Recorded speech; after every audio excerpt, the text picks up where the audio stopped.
Hi, everybody. As always, thanks for checking in. Glad you came back. As you know, last week, Karen, the weather girl, and I were up in New Jersey for Mary Kate's First Communion, which was on Saturday. And I'll tell you, lousy as the weather was all that week, Saturday was beautiful, and the First Communion was absolutely terrific. Here's my highlight reel of the First Communion.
Now, I got to apologize. I wish I had gotten better shots.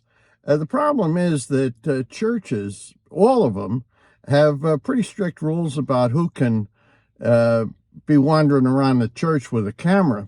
And, as a responsible journalist, I do my best to honor those rules. So those were the best shots that I was able to get while still following the rules that that church imposes. Let's go to the sports desk. As you know, in the sports world, well, maybe you don't know, in the Westminster Kennel Club named their top dog of 2023. And here's the dog. His name is Buddy Holly. And let me, I've got to look it up to be able to tell you what kind of a dog this is.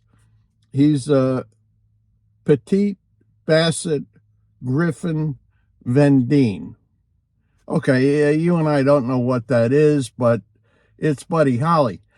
And the thing that put him over the top was when he was in the talent portion of the dog show, what he did was to sing his namesake, Buddy Holly's most famous song of all time, That'll Be the Day.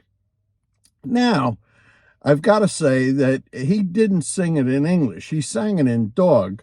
But it seemed to me that he more or less got the tune and the beat. He got it more or less together. And, we all know the words to the song. So even though he's singing it in dog, we understand what's going on. So the weekly recap extends its congratulations to Buddy Holly, top dog of 2023.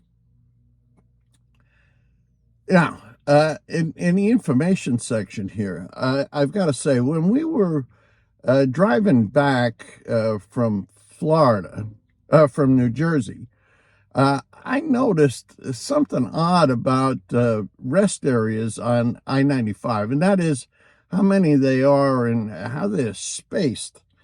And as you can see from the attached chart, uh, New Jersey and Florida, but Florida in particular, do the best job at furnishing rest areas. Now, the rest areas this chart is showing are the ones on the southbound side. And I'll tell you, Virginia really comes up short. And if you've taken this trip, you know that Virginia is some huge state. It's a long drive. Virginia, North Carolina, and South Carolina are very, rest areas are very sparse. I mean, there are plenty of places you can get off the I-95 to get gasoline. And of course, in all the gas stations, they have bathrooms. But I kind of favor the state rest areas. So anyway, congratulations to Florida. Congratulations to New Jersey on doing the best possible job on putting rest areas on I-95.